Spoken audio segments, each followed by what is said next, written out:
Palantir is not a software company. Palantir is an instrument of American state power. It can tell a bank which of its customers will commit fraud before they have actually committed it. It can tell an army which village will be attacked before the attack ever happens. It mapped the spread of COVID inside American hospitals in real time, and it's widely reported to have helped the CIA locate and kill Osama bin Laden. So in this video, I want to answer 3 questions. How did a company with no clients become the secret brain of the CIA? How did Palantir turn war, pandemics, and financial fraud into a $350 billion empire? And what does this company tell us about where power really lives in the 21st century? Hi, I'm Sirat, a lawyer turned cybersecurity specialist, and on this channel, we cover the intersection of technology, power, and geopolitics. The stories that shaped the world but rarely makes the evening news. Today, we are going to talk about Palantir, the most controversial and arguably the most powerful tech company on the planet. To understand Palantir, you have to go back to 1999. Silicon Valley was on fire. The internet boom was in full swing, and a group of young men, including Peter Thiel, Elon Musk, and Reid Hoffman, built a company called PayPal. The idea was simple. Anyone with an email address could send money to anyone else. No bank account required, no card machine, just an email. And within 12 months, PayPal had 5 million users. But behind the growth story was a crisis nobody was talking about publicly. PayPal was bleeding $10 million every single month to fraud. And the people doing it were sitting 10,000 kilometers away in Russia. Here is exactly how it worked. A Russian hacker, let us call him Alexei, would break into an American bank and steal 50,000 real credit card numbers. He would open 2 fake PayPal accounts, one called John Smith, another called Mary Smith. He would link a stolen card to John's account and send $500 to Mary with a message that said something like, "Hi honey, here's money for groceries." Mary's account now had $500 real. Alexei withdraws it to a Russian bank. 2 weeks later, the real card holder in Ohio disputes the charge. Visa reverses it and charges PayPal. Multiply that by 1,000 transactions a day and you have $10 million a month disappearing. So PayPal assembled a team of elite mathematicians and told them to write rules to stop the fraud. Block Russian IP addresses. Flag $500 transactions, match the zip code to the card. They built an automated system, and it worked perfectly for exactly 2 hours. Then the Russians adopted. Blocked Russian IPs, they switched to American proxy servers. Blocked $500 transactions, they split it into 2 $250 transactions. Checked the zip codes, they matched the zip code to the stolen card. For every rule that was written, the Russians found a workaround, because this was not a math problem, this was a chess match. So, I want to know, what do you know about all these? Add your thoughts in the comments section after hitting the like and subscribe buttons. And this is where Max Lifshin had the insight that would become the founding DNA of Palantir. When a human analyst sat in front of the same suspicious transactions, they spotted the fraud instantly. A human could look at the data and say, wait, this account was created 10 minutes ago, and it's already sending $500. That feels wrong. Or, this is the 8th different credit card linked to the exact same browser fingerprint. Humans could read the story behind the data, but computers could only follow the rules. The problem was that PayPal had thousands of transactions per minute. You could not put a human analyst on every single one. So Max stopped trying to build software that could replace the human analysts. He started building software that could turn one human analyst into a superhuman. That software was called Igor. And remember this because Igor is literally what Palantir does for the CIA today. Igor ingested everything.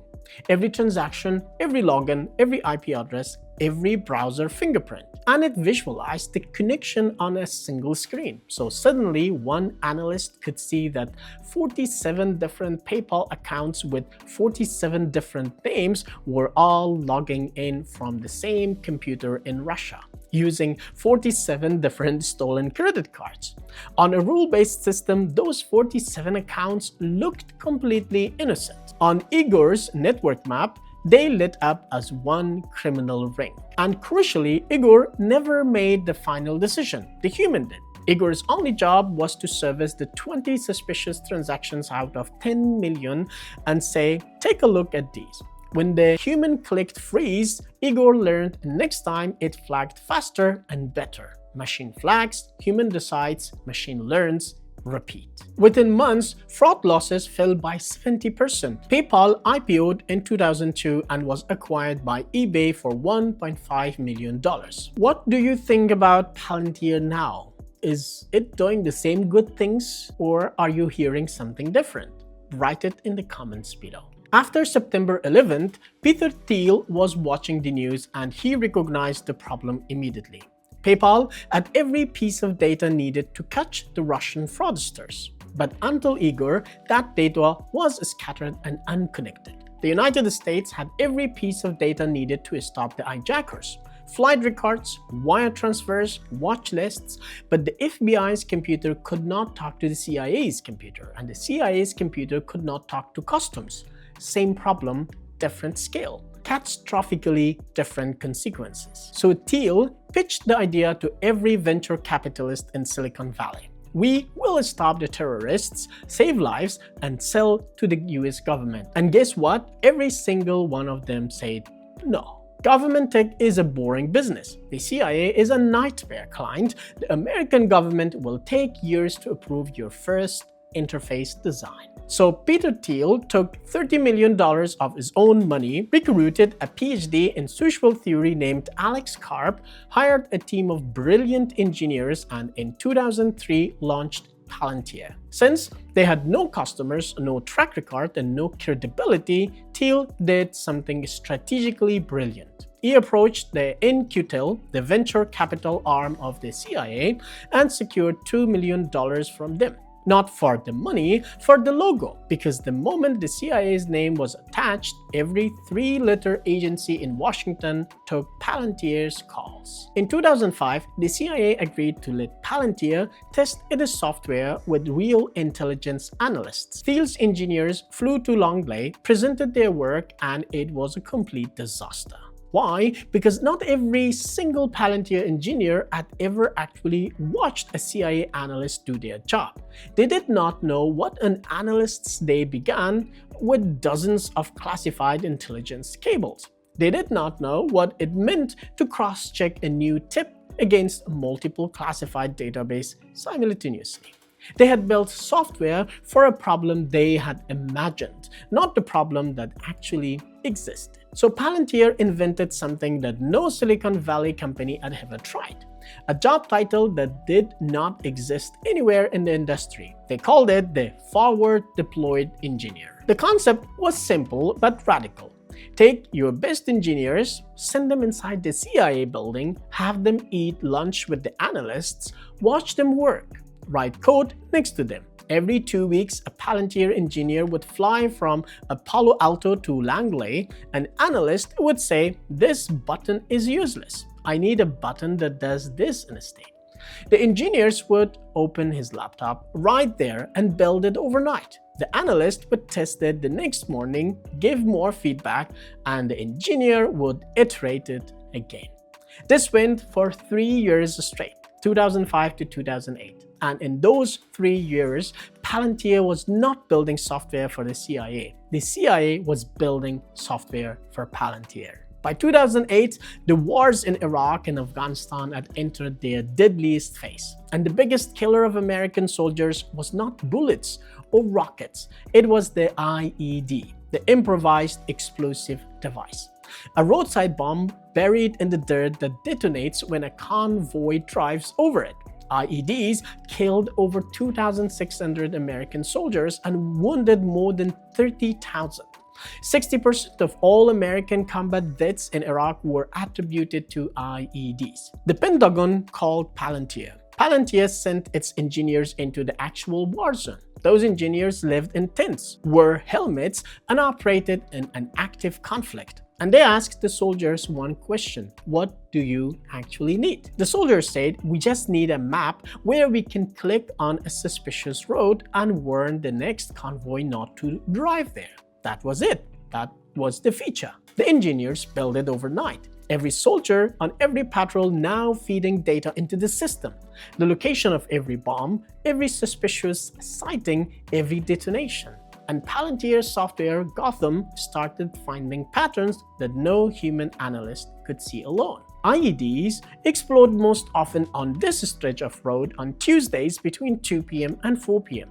This village has had 6 IED incidents in 3 months, all within 400 meters of the same location. These 12 phone numbers were active in the 30 minutes before each blast. The 82nd Airborne reported a 12% increase in finding and neutralizing roadside bombs before they explode. And using Gotham's network maps, phone numbers, fingerprints on wires, circuit board designs, the US military captured or killed 691 high-value IED bomb makers in an 18-month stretch. So now, tell me your thoughts on this in the comment section after hitting the like and subscribe buttons. And then came 1st of May 2011. Osama bin Laden, the most wanted man on the planet, had been a ghost for a decade. No phone, no email, no digital footprint of any kind. The 9/11 attacks happened in 2001, and for nearly 10 years, the world's most well-funded intelligence apparatus had nothing. So what changed? The CIA and Palantir have never officially confirmed this, but according to multiple reports from Business Insider, TechCrunch, and other intelligence sources, the software that cracked the bin Laden hunt was Palantir Gotham. Here is how it reportedly worked. The CIA had one single lead. Al-Qaeda prisoners had mentioned that bin Laden used a trusted courier known only by the nickname Al-Kuwaiti. No real name, that's not a real name. No face, no location. Finding him meant finding a needle in a haystack the size of the entire planet. So the CIA fed everything into Gotham. 3 million diplomatic cables, 170,000 satellite images, 8,000 hours of recorded phone calls, data points that 1,000 human analysts could not meaningfully connect in a lifetime. Gotham began building a network map of the entire Al-Qaeda structure. Every courier, every money flow, every phone number, every safe house, every family connection. And one day, the system flagged something. A single phone number appeared in both a known terrorist family's communications and intercepted call from a suspicious region of Pakistan. Before Palantir, tracing a single money trail across Al-Qaeda's network took CIA analysts 72 hours. With Gotham, 12 minutes. The CIA followed Al-Kuwaiti for months across Pakistan. Every cell tower ping, every vehicle movement, every person he met. And one day, he drove quietly into a compound in Abbottabad. 18-foot walls, barbed wire, no telephone, no internet, but an unusual amount of household waste for a building that was supposedly empty. On the 1st of May 2011, the seals went in, and the most wanted man on earth was dead. After the bin Laden operations, Palantir exploded. The FBI, NSA, DHS, the Marines, Airbus, JP Morgan, all of them came to Palantir. By 2014, the company was worth $15 billion. Today, it is worth $350 billion. But here's the question you should be sitting with right now. A private company, not elected, not accountable to any parliament, not subject to any data protection authority, built the surveillance infrastructure of the most powerful government on earth. It has access to intelligence that no journalist, no court, and no regulator has ever seen. And it is now expanding into Europe, into healthcare systems, into financial institutions. As a lawyer, I will tell you directly. The legal frameworks that are supposed to govern this kind of power have not caught up. Not in the United States and not in Europe either. Palantir is not just a tech company, it is a preview of what intelligence, power, and private capital look like when they are fused together. And whether that makes you feel safer or deeply uneasy, this is exactly the conversation the world needs to be having. So I want to know from you, what do you think about Palantir? Is this the kind of power we should be comfortable with sitting in a private hands? Tell me in the comments below. I'm so excited about this topic, and if this kind of deep dive analysis is what you are looking for, make sure you are subscribed because here is a lot more to come. I will see you in the next one.